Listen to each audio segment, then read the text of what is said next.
So ఇవాళ topic వచ్చేటప్పటికి మనకి ప్రోగ్రామింగ్ సిలో generations of language. So first language అంటే ఏంటి?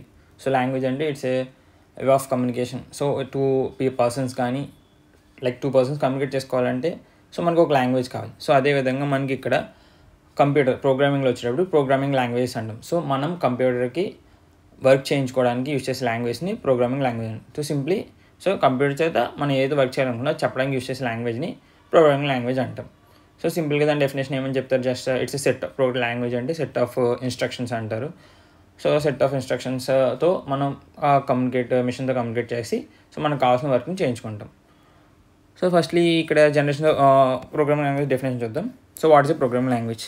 ఏ way to give instructions to a computer. So కంప్యూటర్కి సో ఈ వర్క్ చేయని చెప్పడానికి ఇచ్చే ఒక లైక్ మనకు ఒక possible way. So it helps to perform task like calculation, data processing and device control. So device control మనం ఇచ్చే ప్రతి కమాండ్ కూడా ఇక్కడ ప్రోగ్రామింగ్ లాంగ్వేజ్లో ఉన్నట్టు అనుకోవాలి.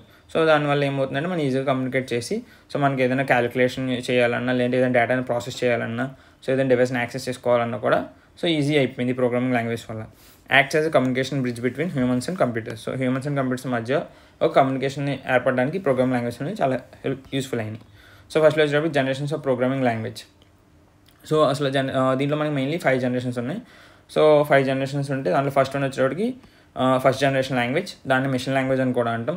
సో బేసికల్లీ దీంట్లో ఇదంతా కూడా రిటర్న్ ఇన్ బైనరీ లాంగ్వేజ్ అంటే తెలుసు కదా, 0s and 1s యూస్ చేసి సో ఈ లాంగ్వేజ్ అంటే based on binary 0s and 1s అంతే. So this was the first language. So computers తో కమ్యూనికేట్ చేయడానికి మనం క్రియేట్ చేసుకున్న ఫస్ట్ లాంగ్వేజ్ని ఏదంటే ఈ మిషన్ లాంగ్వేజ్, దాన్ని బైనరీ లాంగ్వేజ్ అని కూడా అంటాం. సో ఇక్కడ ఏంటంటే లైక్ ఇప్పుడు మనం బేసిక్గా మనం యూజ్ చేసే లాంగ్వేజ్ అని కూడా third generation language like C and Java. వీటి ఏం చేస్తాం, మనకు అర్థమయ్యే విధంగా రాసుకుంటే అది లైక్ మిషన్ కోడ్ నుంచి సోర్స్ కోడ్ నుంచి మిషన్ కోడ్ కింద కన్వర్ట్ చేసుకుని, మిషన్ కోడ్ నుంచి బైనరీ కోడ్ కన్వర్ట్ చేసుకుని అలా కంప్యూటర్ అర్థం చేసుకుంటుంది. కానీ ఈ ఫస్ట్ జనరేషన్ లాంగ్వేజ్ ఏవైతే ఉన్నాయో they were directly understood by the computer. So there is nothing like compilation కానీ ఇంటర్ప్రిటేషన్ కానీ ఏం అవసరం లేదు. సో కంప్యూటర్ అనేది డైరెక్ట్గా మనం ఇచ్చిన కమాండ్ని బైనరీలో ఇస్తే అర్థం చేసుకుంటుంది. సో దీనివల్ల వచ్చే అడ్వాంటేజెస్ ఏంటి, fast and efficient. So there is no compilation interpretation కాబట్టి సో ఇక్కడ ఏం టైం కన్వర్షన్కి అదంతా టైం ఏమి ఉండదు. డైరెక్ట్గా మనం కోడ్ బైనరీలో రాస్తే కంప్యూటర్ అర్థం చేసుకుంటుంది. సో ఫాస్ట్గా జరుగుతుంది. అలాగే ప్రాసెస్ అనేది ఎలాంటి ఎర్రర్స్ లేకుండా ఎఫిషియెంట్గా ఉంటుంది. But there are possible of errors. ఏంటి అంటే disadvantage, hard to understand. So machine అయితే ఈజీగా అండర్స్టాండ్ చేసుకోగలదు, కానీ అది మన హ్యూమన్ బీయింగ్స్ ఇదే బైనరీ లాంగ్వేజ్ అర్థం చేసుకోవాలంటే it's very hard and not portable in the sense. So ఈ మిషన్ లాంగ్వేజ్ ఏదైతే ఉందో, సో ఫర్ సపోజ్ ఒక సిస్టమ్ నువ్వు రాస్తే ఆ సిస్టమ్ వరకు ఇది వర్క్ చేస్తుంది. ఇంకో సిస్టంలో సేమ్ అదే కోడ్ నువ్వు రన్ చేయాలంటే it is not compatible with that system. So for example hard to understand అంటే సపోజ్ మీరు రాయండి లైక్ మనం ఇప్పుడు ఏదైనా ఒక విషయం గురించి 0s and 1sలో రాయాలి అనుకుంటే ఇట్స్ చాలా ఇంపాసిబుల్. లైక్ ఎందుకంటే మనం రాసే ఆల్ఫాబెట్స్కి ASCII కోడ్ ఉంటాయి. సో ASCII కోడ్ని మళ్ళీ మనం బైనరీలో కన్వర్ట్ చేసుకుని దాన్ని 0s and 1sలో రాయాలి. So it's a long process అనమాట. సో అందుకని చెప్పి హ్యూమన్స్కి ఇది అండర్స్టాండ్ చేసుకోవడం చాలా కష్టం. సో అందుకని ఇది యూజ్ చేసుకోవడం కష్టం అవుతుంది. కాబట్టి next they came up with the second generation language, that is called assembly language. So assembly లాంగ్వేజ్లో ఏంటంటే లైక్ డైరెక్ట్ బైనరీ కోడ్స్ కాకుండా we use it some mnemonics అంటారు. నిమోనిక్స్ కానీ అబ్రివేషన్స్ కానీ సింబల్స్ కానీ యూజ్ చేసేవారు.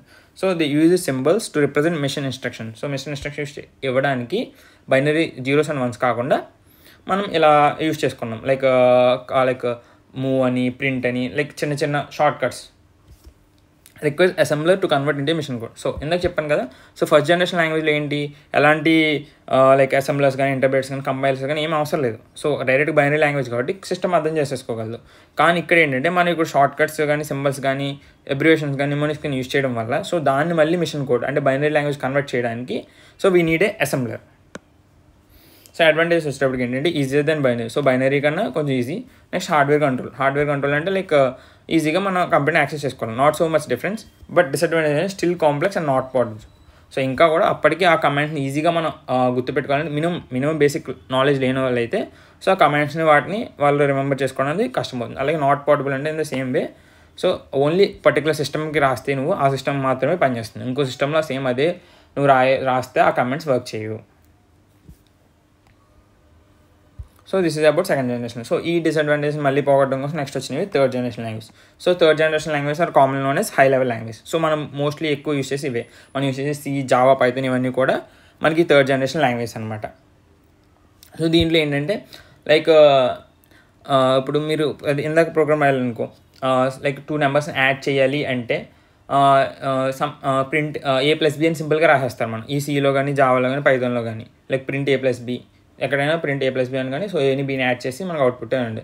సో అదే మీరు బైనరీ కోడ్స్లో రాయాలంటే దాని అడ్రసెస్ దాన్ని అండర్స్టాండ్ చేసుకుని ఈ ఆపరేటర్ యూజ్ చేయి ఎడిషన్ ఆపరేటర్ యూజ్ చేయి అని చెప్పడం అన్నది ఇట్స్ హైలీ ఇంపాసిబుల్ అనమాట. సో ఇక్కడ ఏంటంటే లైక్ హ్యూమన్ రీడబుల్ లాంగ్వేజ్లో వచ్చేసినాయి కాబట్టి లైక్ మనం రాస్తాం printf scanf like normal English వర్డ్స్లో ఉంటాయి సిమిలర్ టు కాబట్టి సో ఇది ఈజీ అయిపోయింది. సో మెయిన్లీ ఏంటంటే దీంట్లో ఉన్న ఫీచర్స్ క్యారెక్టర్స్ వచ్చి human readable language like C, Java and Python or considers third generation language focus on solving problems not hardware. So హార్డ్వేర్ని యాక్సెస్ చేసుకొని హార్డ్వేర్ ఎలా పనిచేస్తుంది ఇవన్నీ చూడడం అనేసి సో అసలు మనకు కావాల్సిన ప్రాబ్లమ్ బేసిక్ సాల్వ్ చేయడానికి లైక్ ఏంటంటే లైక్ మనకి ఈ కమాండ్ వర్క్ చేయాలి, ఈ స్టేట్మెంట్ ప్రింట్ చేయాలి, ఈ క్యాలిక్యులేషన్ చేయాలి, ఈ డేటాని ప్రాసెస్ చేసుకోవాలి. సో ఇలాగా లైక్ మనం ఒక ప్రాబ్లమ్ సాల్వ్ చేయడానికి ఈ లాంగ్వేజ్ని యూస్ చేయడం స్టార్ట్ చేసాం.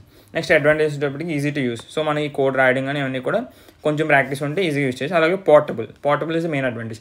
లైక్ నువ్వు ఇక్కడ రాసిన కోడ్ అన్నది లైక్ ఇంకా లైక్ ఎక్సెప్ట్ జావా లైక్ ఇవన్నీ ఏంటంటే JVM బేస్ ఉంటాయి కాబట్టి సో ఎక్కడైనా నువ్వు JVM ఉంటే నువ్వు అదే లాంగ్వేజ్ని ఎక్కడైనా రన్ చేసుకోవచ్చు. సో పైథాన్ కూడా అంతే ఎక్కడైనా నువ్వు ఆ లాంగ్వేజ్ని రన్ చేసుకోవడానికి ఈజీగా ఉంటుంది. సో ఈ సిస్టమ్ డిపెండెంట్గా ఉండవు. నెక్స్ట్ డిసడ్వాంటేజ్ వచ్చేటప్పుడు లెస్ హార్డ్వేర్ కంట్రోల్. సో హార్డ్వేర్ని యాక్సెస్ చేసుకోవాలి అంటే నీకు ఈ కోడ్స్ యూస్ చేసి ఇట్స్ నాట్ పాసిబుల్. అలాగే నెక్స్ట్ స్లోవర్ ఎగ్జిక్యూషన్ ఎందుకు అన్నా అంటే సేమ్ చెప్పాను కదా అక్కడ ఏంటి బైనరీ లాంగ్వేజ్లో ఉన్నప్పుడు ఫస్ట్ జనరేషన్లో డైరెక్ట్గా సిస్టమ్ అండర్స్టాండ్ చేసుకోవాలి. నెక్స్ట్ సెకండ్ జనరేషన్లో వచ్చేటప్పుడు అసెంబ్లర్ ఉంటుంది జస్ట్ ఒక step like machine code assembler language నుంచి machine code.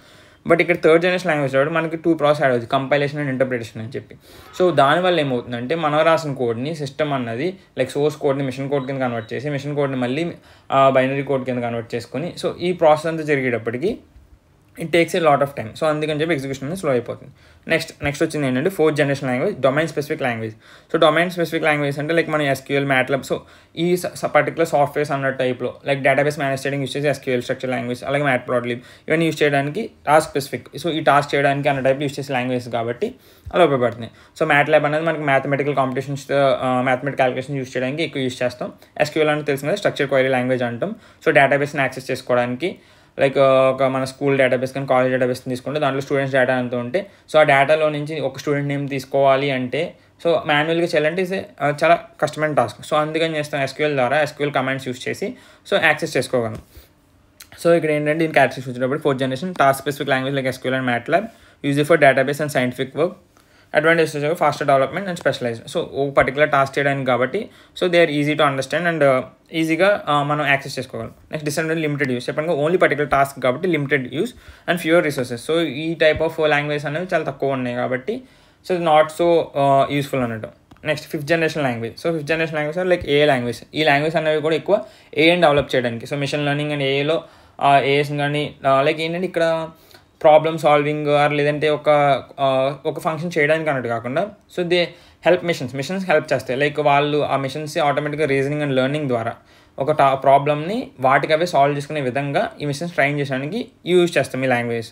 So logic based AI language like Prolog and Lisp. Example వచ్చి Prolog and Lisp used in intelligent system. So AI use చేసి వాటికి అవే reasoning ద్వారా learning so వాటి డేటాని analyse చేసుకుని learn చేసుకునేలాగా సింపుల్గా చెప్పాలంటే లైక్ మిషన్కి ఏం చేయాలో చెప్పకుండా దానికి కొంత డేటా ఇచ్చేసి సో దాని నుంచి అది నేర్చుకుని నువ్వు టాస్క్ పర్ఫామ్ చేయని చెప్తున్నావు. లైక్ ఫర్ ఎగ్జాంపుల్ ఏంటంటే ఒక రోబోట్కి ఒక హ్యూమన్ ఎమోషన్స్ సంబంధించిన డేటా అనేది ఇచ్చేసి సో బేస్డ్ ఆన్ నీ ఫేషియల్ ఎక్స్ప్రెషన్ పెట్టి నీ ఎమోషన్ ఏంటంటే దాన్ని ఐడెంటిఫై చేయడం. సో ముందు ఒక డేటా ఇచ్చేసి దాన్ని బట్టి అది ఐడెంటిఫై చేసుకుంటుంది. సో అలా యూస్ చేయడానికి ట్రైన్ చేయడానికి యూస్ చేసే లాంగ్వేజ్ ఈ fifth generation language or AI language.